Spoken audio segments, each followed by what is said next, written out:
here's Fauci from the University of Michigan getting his honorary doctorate. This is what the crowd sounded like. The University of Michigan proudly presents you the honorary degree Doctor of Science.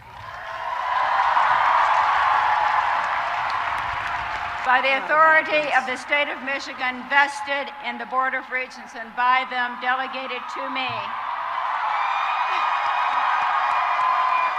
I now confer upon you, Anthony Fauci, the degree Doctor of Science and admit you to all of its rights, honors, and privileges.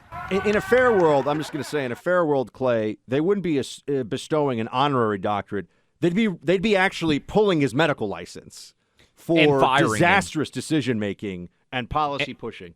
And firing him for being the most destructive bureaucrat in the history of the United States. But University of Michigan, which is a left-wing institution, you just heard that reaction when Dr. Fauci got that honorary degree. Even students who theoretically should be angry because they, of all people, had the least at risk in terms of being locked down basically for 2 years during the midst of their education at the University of Michigan, they're cheering him. And it's just pathetic how many people still haven't seen the light of day. And the cover-up is underway, right? Fauci, there's a story in Politico, I'm sure you saw it, Buck, where Fauci is angry now at the Biden administration because the Biden administration is not taking COVID seriously enough. He was upset that so many officials from the Biden administration went to the White House Correspondents' Dinner.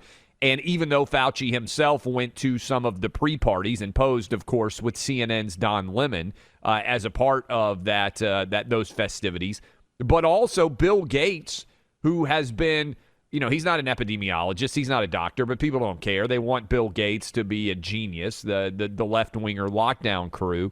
Bill Gates is now doing interviews, Buck, where he's saying things that are 100% not true. And we're going to play this clip for you in a moment. This is a recent interview that Bill Gates gave where he says basically COVID is a form of the flu and that we really didn't know that COVID primarily was a threat to elderly people and that younger people were not that much in danger. This is actually what Bill Gates is saying now, even though, Buck, you and I were saying on the radio back in April and May of 2020, just by looking at the data. People say, oh, you're not an epidemiologist, you're not a doctor. But I can look at the data and analyze the risk that everyone has and tell that young people are not at danger compared to old people. That doesn't require me to have some scholarly degree behind my name. I'm not an economist, but I know that milk has gotten really expensive. There are some things you can just know. The 8.5% inflation's not good. Yeah, you can have that opinion without being an economic scholar. Here's Bill Gates trying to pretend that we didn't have enough information to make rational decisions. Listen to this. It wasn't until early February when I was in a meeting that experts at the foundation said, there's no way, there's been too much travel without diagnosis for us to contain this. And then at that point, we didn't really understand the fatality rate. We didn't understand that it's a fairly low fatality rate and that it's a disease mainly of the elderly, kind of like flu is, although a bit different than that. So that was a pretty scary period, right, where the world didn't go on alert, including the United States, nearly as fast as it needed to. No. Notice at the end there what he says is even more wrong. It's not that we didn't mobilize fast enough. We did way too much. It's that we mobilized way too much, did way too much. Think about this. It became normal in American cities in the blue states and, Texas too. I mean, in some other states as well. And early on, even Florida went into the 2 weeks to stop the spread or whatever. It became normalized for people to think that there could be essential workers and non-essential workers. Yeah. And that we would stop the virus if only the non-essential workers had to go around and do things and cook food and deliver it and keep the lights on and, keep being police and EMTs and all this other stuff, truck drivers. Some people had to keep doing their jobs, but the laptop class thought they were heroes for staying home and getting their cheeseburgers delivered to them. And this was supposed to make epidemiological sense. This was moronic beyond words. And all of us who saw it deserve an apology from the blue check MD brigade but they're cowards. They can't think for themselves. They're little box checkers. Buck, how about every store was closed there almost, except for the random few stores, the grocery stores of the world, that everybody went to, and they actually had lines in the grocery store where you had to go up and down the aisles as if you could not, you couldn't be going on the wrong side like you were on a highway in the grocery store, and that was going to somehow make you safe. Like you could be on the right side of the aisle walking down, but you couldn't be on the left side.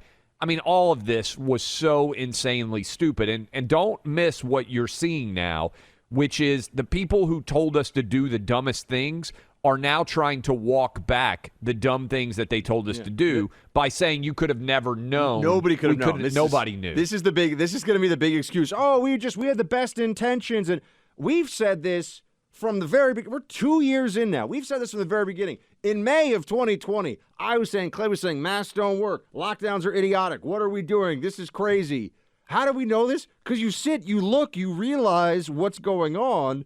And it's unfortunately the economic impact of this is the part that I think has been so delayed, right? It's almost as though America decided, you know what we're going to do? We're going to stay home. We're going to stop going to work. And we're going to take that national credit card and we're just going to run up that bill, baby. We're going to get that credit card maxed out. But we're going to be so safe from the virus. Well, okay, you can do that for a while, but eventually the bill comes due. And the bill is coming due right now with 8.5% inflation, with baby formula shortages, with supply chain issues, that are going to get worse, price of by gas. the way, Buck, because China's still doing zero COVID. And I don't think most people have. You seen the footage of the Shanghai port and how many boats are waiting in Shanghai right now? That we're going to reap the consequences of this in the fall when suddenly there's going to be massive shortages of almost everything, right? I mean, the supply chain's going to get worse, I think. And I think just to be fair as well, everyone needs to know there were decisions made that even do go back to the Trump administration that were not the right decision about the economy and lockdowns. However, we had a whole hell of a lot more data starting in 2021. We had almost a full year of dealing with COVID, and the Democrats spent another $1.9 trillion, made everything worse, pushed the lockdowns, pushed the extension of all these idiotic policies. And it was actually, as we now know, deep state and honestly Democrat elements like Fauci in the health apparatus that were essentially given this power and given too much power under the Trump administration for a long time. But now we are seeing that you can't just, the economy is not a steak that you can just keep in the freezer as long as you want, and then finally when you decide it's time to bring it out, you let it thaw. That's not how this works. That's not the reality of what we're facing. And we're in for, it's going to be rough here, folks. It's going to be a rough ride. And the people that push this stuff should never be listened to by anybody in public life ever again.